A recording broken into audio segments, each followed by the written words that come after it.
take a seat, the story's begun.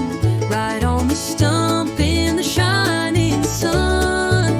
Tales take root and where wild things jump. It's time for stories from the stump. Hello, it's me, Gardening Gabbie, with another Stories from the Stump video where we read stories from a stump. Today's video is Florette. Let's get reading. Florette.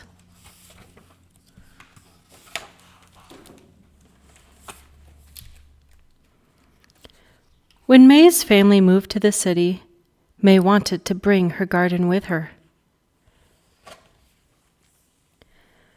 Her mother said she could make a new garden, but there was no room among the crowded buildings for apple trees and daffodils. Instead of winding paths and leafy hiding spots, all May found was a cranky cat and boxes. Lots of boxes.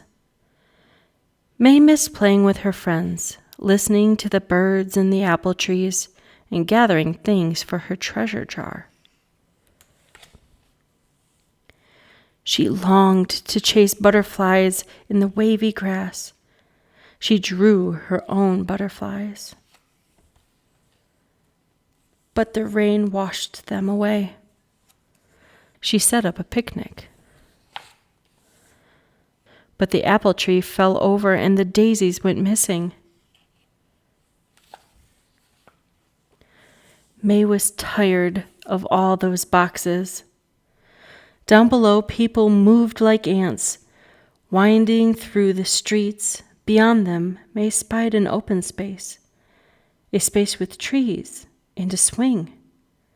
When May's mother was ready to go out, May ran downstairs and led the way on a new path.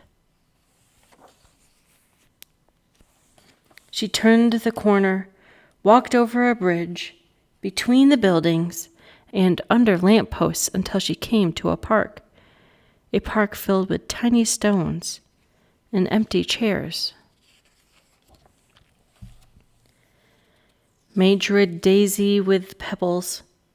She listened to the hum of the city and the rustle of a tiny bird, an apple tree bird. The bird took flight, and May quickly followed, only to see it disappear into a leafy forest.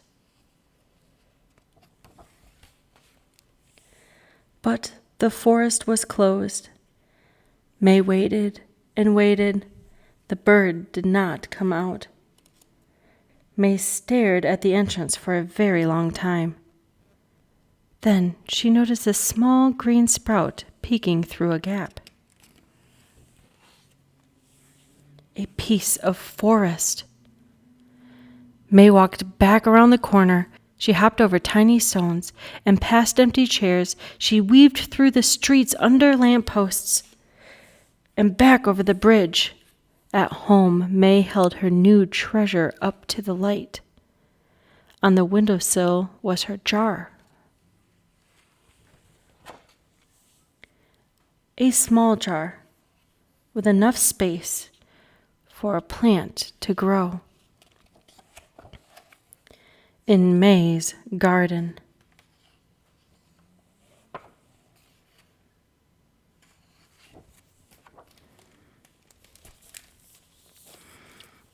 Thank you for listening. I hope you enjoyed this Stories from the Stump. It's time for stories from the stump.